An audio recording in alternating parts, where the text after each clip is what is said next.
ಎಲ್ಲ ಮೂಲ್ಯವಿಧಿ ಅಂತ ಹೇಳ್ತಾ ಇದಾರಲ್ಲ, ಅದಕ್ಕೆ ನಾವು ಇವತ್ತು ಅದನ್ನ ರೆಡಿ ಮಾಡಿ ತೋರ್ಸೋಣ ಅಂತ ಹೇಳಿ ನಾವು ಇದನ್ನ ರೆಡಿ ಮಾಡ್ತಾ ಇರೋದು.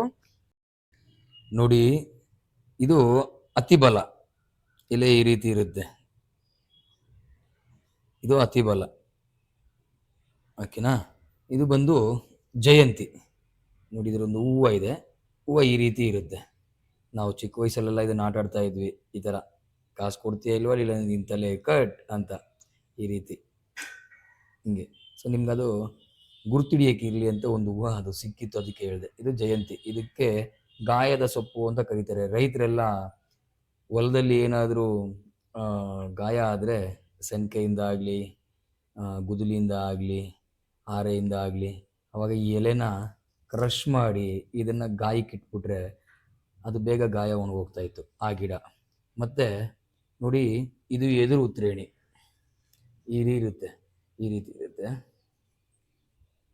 ನೋಡಿ, ಹಿಂಗಿರುತ್ತೆ. ಇದರಲ್ಲಿ ಮುಳ್ಳು ಬರಲ್ಲ. ಇದೇ ಎದುರು ಉತ್ರೇಣಿ, ಓಕೆನಾ. ಹಿಂದೆ ಹೇಳಿದ್ವಿ ನಾವು ಇದನ್ನು. ಮತ್ತು ನೋಡಿ, ಇದು ಮುಟ್ಟಿದರೆ ಮುನಿ. ಎಲ್ಲ ನಿಮಗೆ ತೋರಿಸ್ತೀನಿ ನೋಡಿ, ಹತ್ತಿರದಿಂದ ತೋರಿಸ್ತೀನಿ ಒಂದು ಎಲೆನ ನೋಡಿ. ಈ ರೀತಿ ಮುಚ್ಕೊಂಬಿಟ್ಟಿದೆ. ಮುಟ್ಟಿದರೆ ಮುನಿ, ಮುಳ್ಳಿರುತ್ತೆ ತುಂಬ. ಇದನ್ನು ಎಲೆಗಳು ಇಲ್ಲಿಗೆ ಕಟ್ ಮಾಡ್ಕೊಬೇಕು ನಾವೀಗ. ಈಗ ಕಟ್ ಮಾಡ್ಕೊಂಡು ನಾನು ತೋರಿಸ್ತೀನಿ ಹೇಗೆ ಅಂತೇಳಿ. ಈಗ ಕಟ್ ಮಾಡ್ಕೊಬೇಕು. ಟೋಟಲು 1 2 3 4 ಗಿಡಗಳು. ಈ 4 ಗಿಡಗಳ ಎಲೆನ ನೀವು ಮಿಕ್ಸಿಗೆ ಹಾಕ್ಕೊಂಡ್ರು ಓಕೆ. ಈಗ ಏನೂ ಮಾಡೋಕ್ಕಾಗಲ್ಲ, ಮಿಕ್ಸಿಗೆ ಹಾಕ್ಕೊಡ್ಲೇಬೇಕಾಗತ್ತೆ. ರುಬ್ಬೋ ಮಿಷಿನ್ ಎಲ್ಲ ಇಲ್ಲ ಈಗ, ಏನು ರುಬ್ಬೋದು ಒರಳ್ಕಲ್ಲು ಅದೆಲ್ಲ ಇಲ್ಲ ಈಗ. ಸೊ ನಾವು ಈ ರೀತಿ ಇದರಲ್ಲಿ ರೆಡಿ ಮಾಡುವಂಥದ್ದು. ಈಗ ಅದು ಏನಂದರೆ, ಮೊಸರು ಹಾಕಿ ನಾವು ಅದನ್ನು ಅರಿಯೋದು, ಈ ರೀತಿ ಅರಿತೀವಿ. ಆದರೆ ಈಗ ಇದು ಬೆಳಿಗ್ಗೆ ಒಬ್ಬರಿಗೆ ಕೊಡಬೇಕಾಗಿರೋದ್ರಿಂದ ನಾವೀಗ ಮೊಸರು ಹಾಕ್ತಾ ಇಲ್ಲ, ಜಸ್ಟ್ ಸ್ವಲ್ಪ ವಾಟ್ರ್ ಹಾಕ್ತಾ ಇದೀವಿ. ನಾಳೆ ಬೆಳಿಗ್ಗೆ ಮಜ್ಜಿಗೆಯಲ್ಲಿ ಅವ್ರಿಗೆ ಪಾನ ಮಾಡೋಕ್ಕೆ ಕೊಡ್ತೀವಿ. ಏನಕ್ಕೆ ಮೊಸರು ಹಾಕ್ತಾ ಇಲ್ಲ ಈಗ ಅಂದರೆ, ಮೊಸರು ಹುಳಿ ಬರುತ್ತೆ, ಅದು ಇಮಿಡಿಯೇಟ್ ಕುಡಿಬೇಕು. ಅದಕ್ಕೆ ಈಗ ಮೊಸರು ಹಾಕಿ ಅರಿತಾ ಇಲ್ಲ. ಈಗ ಅರಿದು ಎತ್ತಿಕ್ಕಿ ಬೆಳಿಗ್ಗೆ ಅವರು ಕೊಡೋದು. ಈಗ ನಾನು ನಿಮಗೆ ಯಾವ ರೀತಿ ಅದನ್ನು ಪೂರ್ತಿ ತೊಗೊಂಡು ಅರಿತೀವಿ ಅದು ತೋರಿಸ್ತೀನಿ. ಇದು ಮುಟ್ಟಿದರೆ ಮುನಿ, ಕ್ಲೀನಾಗಿ ಕಟ್ ಮಾಡ್ಕೊಂಡಿದ್ದೀವಿ. ಇದು ಎದುರು ತ್ರೇಣಿ, ಇದು ಅತಿಬಲ, ಇದು ಜಯಂತಿ. ಎಲ್ಲ ಸಮ ಪ್ರಮಾಣವಾಗಿ ತಗೊಂಡಿದ್ದೀವಿ. ಈಗ ಇದನ್ನು ನಾವು ಈ ರೀತಿ ಜಜ್ಕೊತೀವಿ. ಇದರಲ್ಲಿರೋ ನೀರೇ ಸಾಕಾಗುತ್ತೆ, ನಾವು ಗಟ್ಟಿಯಾಗಿ ಮಾಡ್ಕೊಡೋದು.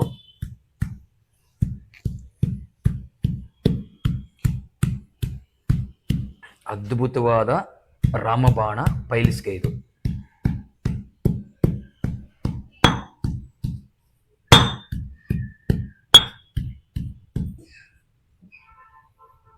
ಅತಿಬಲ, ಜಯಂತಿ, ಮತ್ತು ಎದುರು ತ್ರೇಣಿ, ಮತ್ತು ಮುಟ್ಟಿದರೆ ಮುನಿ. 4 ಸೊಪ್ಪು. 4 ಸೊಪ್ಪುಗಳನ್ನ ಈ ರೀತಿ ನಾವು ನೀರು ಹಾಕಿಲ್ಲ, ಗಟ್ಟಿಯಾಗಿ ಹಿಂಗೆ ಹರ್ಕೊತೀವಿ. ನೀವು ಮಿಕ್ಸಿಲಿ ಮಾಡ್ಕೊಳ್ಳಿ. ನಮಗೆ ಮಿಕ್ಸಿಲಿ ಮಾಡಿದ್ರೆ ಮನಸ್ಸು ಸಮಾಧಾನ ಇರಲ್ಲ. ಈ ರೀತಿ ಮಾಡಿದಾಗಲೇ ಕಲ್ಲು ಸೇರಿ ಬರೋವಂಥ ರಿಯಾಕ್ಷನ್ನೇ ಔಷಧಿಯಾಗಿ ತುಂಬ ಚೆನ್ನಾಗಿ ಕೆಲಸ ಮಾಡುವಂಥದ್ದು. ಒಳಕಲ್ಲಿದ್ದವರು ಒಳಕಲ್ಲಲ್ಲಿ ರುಬ್ಕೊಬೋದು ಆರಾಮಾಗಿ. ಇದನ್ನೆಲ್ಲ ತೋರಿಸ್ಕೊಟ್ಟು ನಮಗೆ ಕೆಲಸ ಇಲ್ದಂಗೆ ಮಾಡ್ಬಿಡ್ತಾ ಇದ್ದೀರಾ ಅಂತಲೂ ಕೆಲವರು ಅನ್ಕೊಂತಾರೆ. ದಯವಿಟ್ಟು ಹಂಗೆ ಅನ್ಕೊಂಬೇಡಿ. ಪರಮಾತ್ಮ ಆನೆ ಬಾಯಲ್ಲೂ ಅನ್ನ ಇಡ್ತಾನೆ, ಇರುವೆ ಬಾಯಲ್ಲೂ ಅನ್ನ ಇಡ್ತಾನೆ. ಅವ್ರವ್ರಿಗೆ. ಮತ್ತು ಶರಪುಂಕ, ಕಿಡ್ನಿಗೆ ಗೋಕ್ಷುರ, ಅಶ್ವಗಂಧ, ಶತಾವರಿ, ಅರ್ಜುನಾರಿಷ್ಟ, ಮತ್ತು ನೋವಿನ ಎಣ್ಣೆಗಳು ಯಾವುದು ಬೇಕಾದರೂ ನೀವು ಡೈರೆಕ್ಟಾಗಿ ಅಂಗಡಿ ಹತ್ರ ಬಂದು ಅದ್ರ ಬಗ್ಗೆ ಸಂಪೂರ್ಣ ವಿಚಾರಗಳು ಕೇಳಿಕೊಂಡು ಯಾವ ರೀತಿ ಸ್ವೀಕರಿಸೋದು ಅಂತ ತಿಳ್ಕೊಂಡು ಬಂದು ತಗೊಳ್ಳಿ. ಆಮೇಲೆ ರಾಮಬಾಣಕ್ಕೆ ಯಾರ್ಯಾರು ಕೇಳಿದಿರೋ, ಯಾರ್ಯಾರು ಆರ್ಡರ್ ಮಾಡಿದಿರೋ ಖಂಡಿತವಾಗ್ಲೂ ಇನ್ನೊಂದು 10 ದಿವಸದಲ್ಲಿ ಎಲ್ಲರಿಗೂ ತಲುಪಿಸುವಂಥ ವ್ಯವಸ್ಥೆ ಮಾಡ್ತೀವಿ. ಒಂದು ಗಡ್ಡೆ ಹರಿದ್ರೆ ನಿಮಗೆ ಈ ಥರ ಆಗುತ್ತೆ. ನೀವು ದಯವಿಟ್ಟು ಮಿಕ್ಸಿಲಿ ಹಾಕ್ಕೊಳ್ಳಿ, ಮಿಕ್ಸಿಲಿ ಹಾಕೊಂಡು ಮಾಡ್ಕೊಳ್ಳಿ. ಈ ರೀತಿ ಹರಿದು ಇದನ್ನ 1 ಸ್ಪೂನ್ ಅಷ್ಟು ನೋಡಿ, ತೋರಿಸ್ತೀವಿ ನೋಡಿ, ನೋಡಿ ಈ ರೀತಿ ಆಗುತ್ತೆ. ಇದನ್ನ ಇಷ್ಟು ನೋಡಿ, ಎಷ್ಟಿದೆ ಇದು? 1 ಸ್ಪೂನ್ ಅಷ್ಟಿದೆ. ಈ 1 ಸ್ಪೂನ್ನ ನೀವು ಈ ರೀತಿ ಒಂದು ಗ್ಲಾಸಲ್ಲಿ ಹಾಕ್ಕೊಂಡು ಅದಕ್ಕೆ ಮಜ್ಜಿಗೆ ಮಿಕ್ಸ್ ಮಾಡಿ ಕುಡಿಯೋದು. ಈಗ ನಾನು ಕುಡಿದು ತೋರ್ಸೋಕ್ಕಾಗಲ್ಲ, ಏನಕ್ಕೆಂದರೆ ನನಗೆ ಪೈಲ್ಸ್ ಇಲ್ಲ, ನಾನು ಆರೋಗ್ಯವಾಗಿದ್ದೀನಿ. ನೀವು ಈ ರೀತಿ ಮಾಡ್ಕೊಂಡು ಕುಡೀರಿ. ಬೇಕಾದರೆ ನಾನು ನಿಮಗೆ ಇದು ಯಾವುದೇ ಥರ ಸೈಡ್ ಎಫೆಕ್ಟ್ ಇಲ್ಲ ಮತ್ತು ಯಾವುದೇ ಥರ ಇದರಲ್ಲಿ ವಿಷ ಪದಾರ್ಥ ಇಲ್ಲ ಅಂತ ತೋರ್ಸೋಕ್ಕೆ. ಹಳ್ಳಿಲಿರೋರು ಗೊತ್ತು, ಎದುರುತ್ರೇಣಿ ಮಾತ್ರ ಅರ್ಧ ಕುಡಿದು ಬಿಡ್ತಾರೆ. ಸಿಟಿಲಿರೋರು ಗೊತ್ತಿಲ್ವಲ್ಲ, ಅದರಿಂದ ಹೇಳ್ತಾ ಇರೋದು. ನೋಡಿ, ಇದನ್ನು ನಾನು ತಿಂದು ತೋರಿಸ್ತೀನಿ ನಿಮಗೆ ಅಷ್ಟೇ.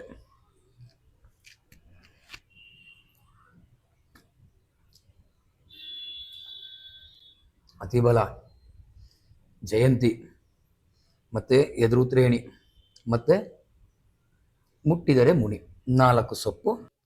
ಇನ್ನೊಂದು ವಿಚಾರ, ನಾವು ಇದನ್ನ ಎಲ್ಲರಿಗೂ ನಿಮಗೆ ಹೇಳ್ಕೊಟ್ಟು ನಿಮ್ಮನ್ನೇ ಎಜುಕೇಟ್ ಮಾಡಿ ನಿಮ್ಮ ಕಾಯಿಲೆನ ನಿಮ್ಮಿಂದನೇ ವಾಸಿ ಮಾಡ್ಕೊಳ್ಳೋ ಅಂತ ನಾಲೆಜ್ ಕೊಡ್ತಾ ಇರೋದು.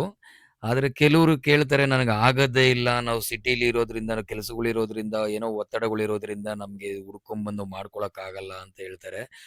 ಅಂಥವ್ರಿಗೆ ಭಾನುವಾರದ ದಿವಸ ಮಾತ್ರ ಬಂದರೆ ಸಿಗುತ್ತೆ. 1 ವಾರಕ್ಕಾಗುವಷ್ಟು ನೀವು ಒಂದೇ ಸಲಿಗೆ ತೊಗೊಂಡೋಗ್ಬೋದು.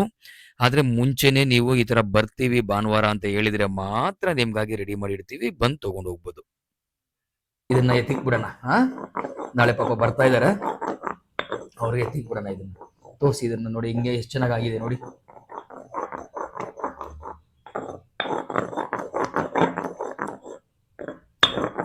ನೀವು ಸ್ವಲ್ಪ ನೀರು ಹಾಕೊಂಡು ಹರ್ಕೊಳ್ಳಿ, ಇಲ್ವಾ ಸ್ವಲ್ಪ ಮಜ್ಜಿಗೆ ಹಾಕಿ ಆದರೂ ಹರ್ಕೊಳ್ಳಿ ಅಂದರೆ ಮಿಕ್ಸಿಗೆ ಹಾಕ್ಕೊಳ್ಳಿ. ಆಮೇಲೆ ನೀವು ಇದನ್ನ ಬೆಳಿಗ್ಗೆ ಖಾಲಿ ಹೊಟ್ಟೆಯಲ್ಲಿ ನಾವಿವಾಗ ತೋರಿಸಿದಷ್ಟು ಪ್ರಮಾಣ ನೀವು ಮಜ್ಜಿಗೆಯಲ್ಲಿ ಹಾಕೊಂಡು ಕುಡಿದ್ಬಿಟ್ಟು ಅರ್ಧ ಗಂಟೆ ಏನೂ ತಿನ್ನಬಾರ್ದು. ಕೆಲವ್ರಿಗೆ ಮೋಷನ್ ಫ್ರೀಯಾಗಿ ಆಗ್ಬಿಡುತ್ತೆ, ಭಯ ಬೀಳೋದು ಬೇಕಾಗಿಲ್ಲ. ಕಂಟಿನ್ಯೂ ಒಂದು 7 ದಿವಸ ಮಾಡ್ಕೊಂಡ್ಬನ್ನಿ. ನಾನು ಇವಾಗ ಇದೆಲ್ಲ ಸಮ ಪ್ರಮಾಣವಾಗಿ ಹಾಕಿದ್ದೀನಿ. ನೀವು ಒಂದು 50 ಗ್ರಾಮ್ ಹಾಕ್ಕೊಂತಿರೋ, 30 ಗ್ರಾಮ್ ಹಾಕ್ಕೊಂತಿರೋ, ನಿಮ್ಮಿಷ್ಟ. ನೀವೊಂದು 30 ಗ್ರಾಮ್ ಹಾಕ್ಕೊಂಡ್ರು ಕೂಡ ನಿಮಗೆ 1 ವಾರಕ್ಕಾಗುವಷ್ಟು ರೆಡಿ ಆಗುತ್ತೆ. ಫ್ರಿಜ್ಜಲ್ಲಿ ಇಟ್ಕೊಳ್ಳಿ ಅಂದರೆ ಐಸದು ಬರುತ್ತಲ್ಲ, ಅಲ್ಲಿ ಇಟ್ಕೊಳ್ಳಿ. ಅಲ್ಲಿಟ್ಟಾಗ ನಿಮ್ಗೆ ಅದು ಕೆಡಲ್ಲ. ನಿಮ್ಗೆ ಬೆಳಿಗ್ಗೆ ಎಷ್ಟು ಬೇಕೋ ಅಷ್ಟು ತೊಗೊಂಡು ನೀವು ಅದನ್ನು ಮಾಡ್ಕೊಳ್ಳೋವಂಥದ್ದು ತುಂಬ ಅದ್ಭುತವಾಗಿರುತ್ತೆ. ನಮ್ಮ ಹತ್ರ ಬಂದು ಕೇಳಬೇಡಿ, ಯಾಕಂದರೆ ಎಲ್ಲರಿಗೂ ಮಾಡ್ಕೊಳಕ್ಕಾಗಲ್ಲ. ಬೇರೆ ಏನೇ ಇದ್ರೂ ಮುಡುವಟ್ಟಕ್ಕಾಲು ಸೂಪು, ಮುಡುವಟ್ಟಕ್ಕಾಲು ಬೇಕು ಅಂದರೆ ದಯವಿಟ್ಟು ನಮ್ಮ ಅಡ್ರೆಸ್ಸಿಗೆ ಬನ್ನಿ. ಗೊಟ್ಟಿಗೆರೆ, ಬಣರಘಟ್ಟ ರೋಡಲ್ಲಿ Gottigere bus stand, traffic police ಪಕ್ಕದಲ್ಲಿ ಗೌರ್ಮೆಂಟ್ ಸ್ಕೂಲ್ ಬಸ್ ಸ್ಟ್ಯಾಂಡ್ ಇದೆ, ಅದರ ಆಪೋಸಿಟಲ್ಲೇ. ಬೆಳಿಗ್ಗೆ 6:30 ಇಂದ 11 ಗಂಟೆವರೆಗೂ ಇರ್ತೀವಿ. ಬನ್ನಿ, ನಿಮ್ಮ ಆರೋಗ್ಯ ನಿಮ್ಮ ಕೈಯಲ್ಲಿ. ಎಲ್ಲರಿಗೂ ಒಳ್ಳೆಯದಾಗಲಿ. ಶ್ರೀ ಕೃಷ್ಣಾರ್ಪಣಮಸ್ತು.